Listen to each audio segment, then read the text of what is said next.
अस्सलाम वालेकुम स्टूडेंट। बेटा जो आज टॉपिक हमने डिस्कस करना है वो है depression in freezing point of a solvent by solute. जब हम किसी सॉल्वेंट में सल्यूट ऐड करेंगे तो उसके फ्रीजिंग पॉइंट में कितना डिप्रेशन आएगा उसकी स्टडी करनी है। पहले आपको जिस तरह मैंने बॉइलिंग पॉइंट की डेफिनेशन बताई इसी तरह बेटा फ्रीजिंग पॉइंट की डेफिनेशन का पता होना चाहिए। फ्रीजिंग पॉइंट की डिफ़ाइन क्या है? Freezing point is defined as the temperature at which its solid and liquid phase have same vapor pressure।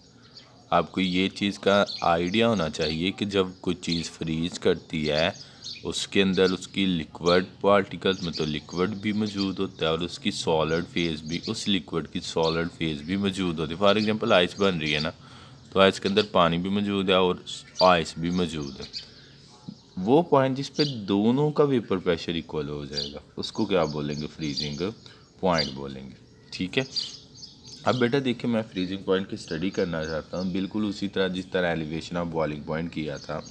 तो आपको ये आइडिया होना चाहिए कि वो पॉइंट जिस पे जाकर दोनों का वेपर प्रेशर इक्वल हो जाएगा। इसके लिए बिल्कुल वैसे ही अगर मैंने, और ये बात याद रखना कि जब मैं किसी भी, वो बाद में डिस्कस करते हैं। देखें, मैंने स्टडी करनी है प्योर सॉल्वेंट का पहले वेपर प्रेशर और टेम्परेचर के दरमियान रिलेशन क्या है। ठीक है बेटा, मैंने एक ग्राफ ड्रॉ किया। अभी आप इस ग्राफ को बेटा भूल जाएं, आपने फ़िलहाल ये वाले ग्राफ की स्टडी करनी है, ए बी और सी वाले ग्राफ की, बाकी फ़िलहाल नहीं करना।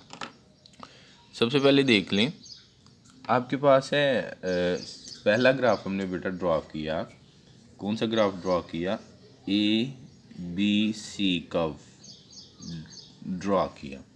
ये किसके लिए? प्योर सॉल्वेंट के लिए। इसके अंदर अभी कोई भी चीज़ हमने सॉल्यूशन वगैरह ऐड नहीं की। जब बेटा हमने ये ड्रॉ किया तो हमें पॉइंट बी पे एट पॉइंट बी, ये देखो इस साइड पे बेटा वेपर प्रेशर है। ठीक है, अब ये वेपर प्रेशर है इसकी सॉलिड सरफेस का। अब ये लिक्विड और ये सॉलिड, अब जिस जगह पे आके उनका वेपर प्रेशर इक्वल हो गया, मैंने उस दिन भी बताया था पी नॉट का मतलब होगा हमेशा प्योर। तो जिस जगह पे जाके उनका वेपर प्रेशर इक्वल हो गया है उसको बेटा हम क्या बोलेंगे? उसको पॉइंट को क्या कहेंगे? पॉइंट बी क्या होगा? इसका फ्रीजिंग पॉइंट होगा। और पॉइंट बी को किससे रिप्रेजेंट करेंगे? T1 से। और ये टेम्परेचर क्या होगा? Freezing point B. और बेटा ये क्या होगा? T1 होगा। क्लियर हो गया। और दूसरी बात ये याद रखना, और दूसरा कर्व जो हमें इसके साथ ही ए बी सी में हमारे पास एक ब्रेक मिला है और उस जगह पे आकर वो बॉयल होना फ्रीज होना स्टार्ट हो गया। और जो बेटा बी सी है वो हमें ये चीज़ की इंफॉर्मेशन प्रोवाइड कर रहा है। ये बेटा लिक्विड सरफेस के लिए ए बी कर्व है और जो बी सी है वो सॉलिड सरफेस के लिए क्या है? कर्व है। और जो बी सी है उसमें जो शॉप है वो बहुत रैपिड है।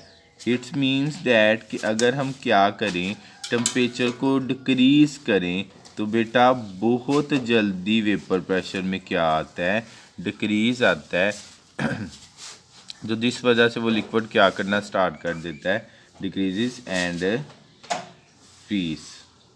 वो क्या करना शुरू कर देता है? फ्रीज होना स्टार्ट कर देता है। ठीक है, उसके बाद बेटा हमारे पास दूसरा कर्व है डी ई सी।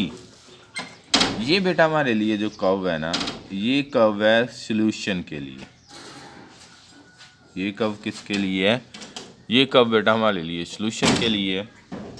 अब जारी बात है, जब बेटा सॉल्यूशन के बारे में बात की जाएगी तो सॉल्यूशन के अंदर मैंने क्या करना है? थोड़ा सा सल्यूट ऐड किया उन्हें। ठीक है, जब बेटा मैं थोड़ा सा सल्यूट ऐड करूँगा तो सल्यूट ऐड करने की वजह से उसका बॉइलिंग जो फ्रीजिंग पॉइंट है वो क्या, वेपर प्रेशर कम होगा। तो बेटा वेपर प्रेशर मुझे सॉलिड सरफेस के नज़दीक लेके जाने के लिए टेम्परेचर और डिक्रीज़ करना पड़ेगा। अब ये देखें जो डी ई तक कर्व है, जब मैंने सल्यूट इसके अंदर बेटा ऐड किया, सॉल्यूशन क्या है? When solute is added, solute is added. तो जब बेटा मैंने सल्यूट ऐड किया तो सल्यूट ऐड करने की वजह से उसका वेपर प्रेशर क्या हो जाएगा? वेपर प्रेशर डिक्रीजेस तो बेटा ऐसा टेम्परेचर जिस पे जाके सॉलिड का और सोल्यूशन लिक्विड का वेपर प्रेशर इक्वल हो जाए। अब क्योंकि वेपर प्रेशर डिक्रीज हुआ है तो मुझे सॉलिड सरफेस के सॉलिड स्टेट फेज का वेपर प्रेशर इक्वल करने के लिए सोल्यूशन का मुझे सोल्यूशन का टेम्परेचर और डिक्रीज़ करना पड़ेगा। जब बेटा मैं थोड़ा और टेम्परेचर डिक्रीज़ करूँगा तो फिर वेपर प्रेशर सॉलिड के इक्वल होगा, तो फिर वो क्या करेगा, फ्रीज़ करना स्टार्ट करेगा। इसका मतलब vapour pressure decreases and temperature also decreases. Temperature को भी डिक्रीज़ करना पड़ेगा। जब बेटा मैं टेम्परेचर को डिक्रीज़ करूँगा तो वो जिस टेम्परेचर पे जाकर वेपर प्रेशर इक्वल हो जाएगा उसे बोलेंगे T2। ये बेटा होगा इसका फ्रीजिंग पॉइंट। क्लियर हो गया। अब ये फ्रीजिंग पॉइंट है और बेटा मैंने फाइंड करना है del T F, depression in freezing point, T2 minus T1। ये फार्मूला लगा के मैं फाइंड कर सकता हूँ। ठीक है, उसके बाद बिल्कुल वही रिलेशन है, हमने जो रिलेशन देखा था बॉइलिंग पॉइंट में, relationship in del T F and molality. Del T F और मोलैलिटी में बेटा क्या रिलेशन है, अगर डेल टी एफ और मोलैलिटी में रिलेशन देखें तो बेटा जो डिप्रेशन इन फ्रीजिंग पॉइंट है वो डायरेक्टली प्रोपोर्शन होता है मोलैलिटी। बेटा अगर प्रोपोर्शनैलिटी का साइन खत्म करूँ तो के एफ आ जाएगा एम। अब आपके पास क्या है, के F molar freezing point constant है, यहाँ इसे बोलते हैं क्रायोस्कोपिक कांस्टेंट। क्या कहा जाता है यहाँ, क्रायोस्कोपिक बेटा कांस्टेंट कहा जाता है। और दूसरे नंबर पे बेटा आपके पास क्या आ जाता है, molality. We know that molality किसके इक्वल होता है, ये मैंने पीछे भी आपको बात बताई थी, mass of solute over molar mass multiply by 1 over mass of the solvent in KGs. कि बेटा उसका केजीज में मास क्या है। अब मैंने सिंपल ये जो वैल्यूज़ लिखी हुई हैं उनकी टर्म्स लिख ली हैं। मास को हम W से रिप्रेजेंट करते हैं, अगर सल्यूट का है तो W2 होगा, अगर मोलर मास सल्यूट का है तो बेटा M2 होगा। मैंने लिख लिए, ये डिवीजन की डिवीजन है तो ये डिवाइड हो रहा है ऊपर जाके मल्टीप्लाई, तो ये फाइल है। ये बेटा जो M की वैल्यू है ये इक्वेशन नंबर आपने 1 में पुट करनी है। जब बेटा हम इस इक्वेशन नंबर 1 में पुट करेंगे तो आपके पास वैल्यूज़ क्या आ जाएंगी, ये वैल्यूज़ आ जाएंगी। एक्चुअली मैं फाइंड करना चाह रहा हूँ मोलर मास। ठीक है, जब मैंने मोलर मास फाइंड करना है तो डेल टी भी इधर मल्टीप्लाई हो रहा है, ये इधर डिवाइड हो रहा है, तो बेटा इधर आएगा तो ये मल्टीप्लाई हो जाएगा और ये इधर जाएगा तो डिवाइड हो जाएगा। ये आपके पास फाइनल रिलेशन है कि बेटा मैं इससे डिप्रेशन इन फ्रीजिंग पॉइंट से मोलर बॉइलिंग पॉइंट भी फाइंड कर सकता हूँ कि बेटा उसके बॉइलिंग पॉइंट में कितना डिक्रीज़ और कितना इंक्रीज़ आ रहा है। ठीक है, ये बच्चे हमारे पास क्या था, डिप्रेशन इन फ्रीजिंग पॉइंट था कि हम बेटा फ्रीजिंग पॉइंट में जो डिप्रेशन है वो किस तरह से फाइंड कर सकते हैं। क्लियर हो गया। उसके बाद साथ ही आपके इस टॉपिक है मेजरमेंट के बेटा जी जो डिप्रेशन आया फ्रीजिंग पॉइंट में इसको मेजर कैसे किया जा सकता है। ठीक है, तो बहुत सिंपल मेथड है, जिस तरह हमने रैंडबर्ग मेथड में किया था इसी तरह इसमें भी करेंगे। Measurement of freezing point depression, freezing point depression की बेटा मेजरमेंट आपने कैसे करनी है, तो वो मेजरमेंट बहुत ही सिंपल और इजी है कि हम इसकी मेजरमेंट कैसे कर सकते हैं। अब देखें ज़रा, इस मेथड को उसको बर्ग मेथड कहा था। ये बेटा जो मेथड है ये साइंटिस्ट ने दिया बैकमन, उसी के नाम पे क्या रख दिया गया, इसका नाम रख दिया गया बैकमन फ्रीजिंग पॉइंट अपरेटस। अब इसका डायग्राम कैसे होती है आपको ड्रा करनी आनी चाहिए। बेटा एक बाहर जार होता है जिसके अंदर हमने फ्रीजिंग मिक्सचर रखा होता है, आउटर जार बोल सकते हैं इसे। ठीक है, जिसके अंदर क्या है, फ्रीजिंग मिक्सचर है और उसकी इनसाइड पे बेटा हमने एक ट्यूब रखी होती है, इनर ट्यूब, और उसको हम क्या कहते हैं, एयर जैकेट। मैंने 3 चीज़ें नीचे भी लिखी हुई हैं, वो बाद में बताता हूँ। और एक बेटा उसकी बिल्कुल इनसाइड ट्यूब होती है जिसे हम क्या बोलते हैं, freezing tube with side arm. और फ्रीजिंग ट्यूब के अंदर बेटा 2 चीज़ें हैं, एक आपके पास है थर्मोमीटर और दूसरा आपके पास बेटा क्या है, स्टीरर। और बेटा ये ही वो ट्यूब है जिसके अंदर हम क्या लेते हैं, सॉल्वेंट या सॉल्यूशन लेते हैं जिसका हमने depression in freezing point note करना होता है। ठीक है, दूसरी बात ये बेटा जो ऑपरेटर्स में मैंने देखें, ये मैंने थर्मोमीटर, ये स्टीरर बेटा, ये फ्रीजिंग ट्यूब जिसके अंदर हमने सॉल्वेंट को रखना है और उसे फ्रीज़ करना है, और ये आपके पास इसी फ्रीजिंग ट्यूब के अंदर जिस सॉल्वेंट का मैंने या सॉल्यूशन का मैंने डिप्रेशन फाइंड करना है वो फिल किया हुआ है। ये आपके पास बेटा एयर जैकेट है एयर जैकेट का फंक्शन मैं बता देता हूँ। और ये फ्रीजिंग मिक्सचर है जिसकी मदद से हमने ये जो प्योर सॉल्वेंट है इसको मिक्स करना है, और सॉरी फ्रीज करना है। ठीक है, अब बात ज़रा ध्यान से सुने।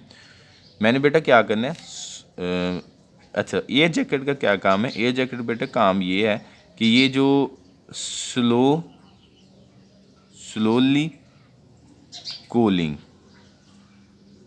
ऑफ सॉल्वेंट, ये बेटा सॉल्वेंट की हमें एक स्लोली कूलिंग करने में हेल्प करती है, अचीव करने में हेल्प करती है।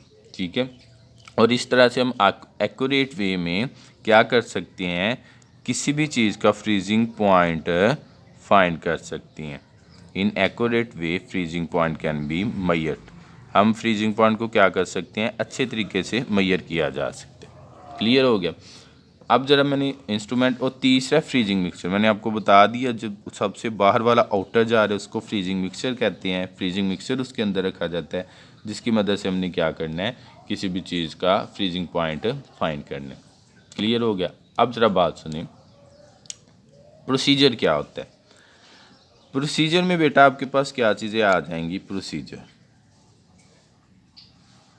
आपने depression in freezing point measure कैसे करना है। पहली बात, हमने बेटा एक वे क्वांटिटी सॉल्वेंट की इस फ्रीजिंग ट्यूब में बेटा लेनी है। फ्रीजिंग ट्यूब में हमने रख के और उसके अंदर बेटा थर्मोमीटर लगा देना। और ये बात याद रखनी है, जो थर्मोमीटर की टिप है वो 20 to 25 ग्राम ऑफ सॉल्वेंट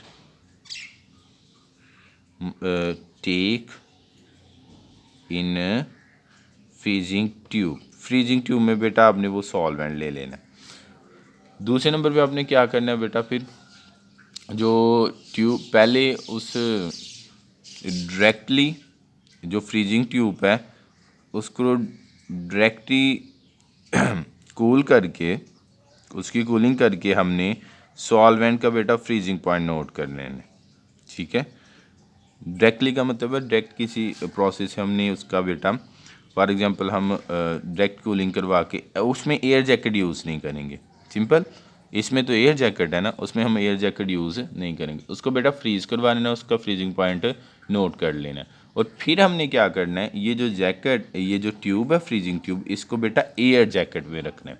तीसरे स्टेप में क्या करना है, freezing tube place in air jacket, air jacket वाली ट्यूब में बेटा रख देना, ताकि हम क्या कर सकें, इसका जो फ्रीजिंग पॉइंट है T1 है वो एक्यूरेट वे में मेजर कर सकें। ठीक है, फिर हमने ये सारा प्रोसीजर सेपरेट करना है।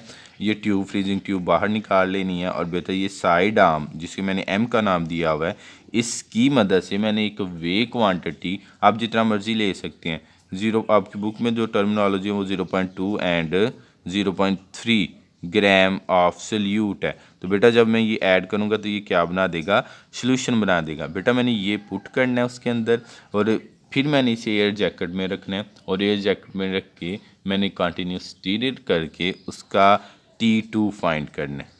क्या फाइंड करना है, T2 सोल्यूशन का फ्रीजिंग पॉइंट। कि सोल्यूशन का बेटा फ्रीजिंग पॉइंट क्या है वो मैंने फाइंड कर लेना है। और मैंने ये फार्मूला लगा के del TF T2 minus T1 ये फाइंड कर लेना उसका डिप्रेशन इन फ्रीजिंग पॉइंट।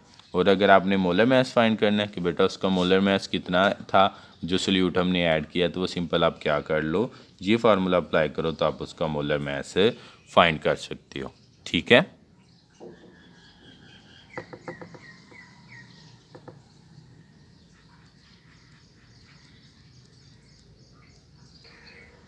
अच्छा तो ये देखें इसकी एप्लीकेशंस क्या होती हैं, डिप्रेशन और एलिवेशन ऑफ बॉइलिंग पॉइंट या फ्रीजिंग पॉइंट की। बेटा 3-4 एप्लीकेशन है। पहली तो एप्लीकेशन ये है बेटा मोलर मैस। हमने दोनों जगहों पे देखा है कि हम ये मोलर मैस फाइंड करने के लिए यूज़ करते हैं। और दूसरी बात है इथाइलिन ग्लाइकोल।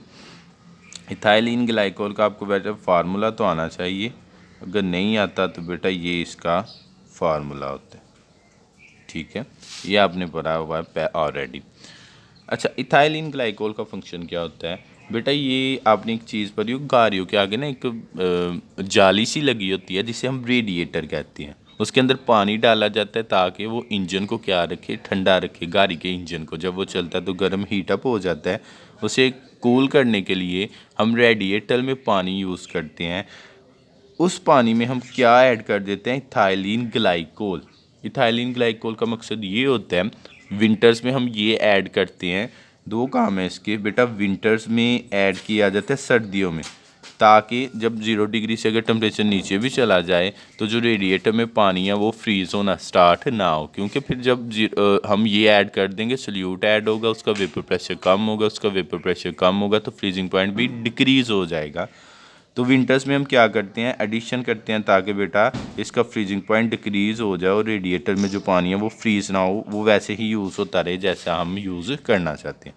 और दूसरा बेटा इसका काम ये होता है, ये क्या करता है, गर्मियों में, समर में हम क्या कर देते हैं, देखें अगर गर्मियों में ऑलरेडी गर्मी होगी तो बेटा वो जो रेडिएटर में पानी है वो बॉयल होना स्टार्ट हो जाएगा। उसे तो इंजन को ठंडा रखने के लिए इस्तेमाल किया जा रहा है, तो फिर वो इंजन को ठंडा कूल नहीं करेगा तो वो क्या हो जाएगा, गर्म कर देगा इंस्टेड कूलिंग करने के। तो हम उसके लिए क्या काम यूज़ करते हैं बेटा, हम सिंपल उसके अंदर भी समर्स में भी एडिशन कर देते हैं एथाइलिन ग्लाइकोल का।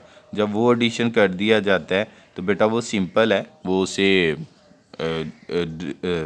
क्या, उसे बॉयल होने से उसका बॉइलिंग पॉइंट ज़्यादा हो जाता है, इस तरह से वो बेटा बॉयल भी नहीं होता। और लास्ट वन रह गया, NaCl एंड पोटाशियम दोनों सॉल्ट हैं, lower the melting point of ice. ये बेटा मेल्टिंग पॉइंट कम करने के लिए आइस का क्या किए जाते हैं, इस्तेमाल किए जाते हैं।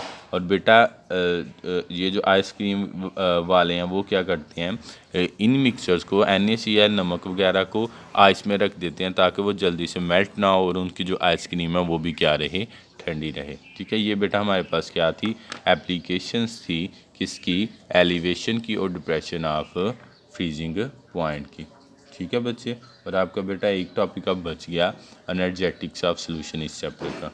इंशाल्लाह वो भी 1-2 दिन में ख़त्म हो जाएगा और ये हमारा चैप्टर फिनिश हो जाएगा। ओके, अल्लाह हाफिज़।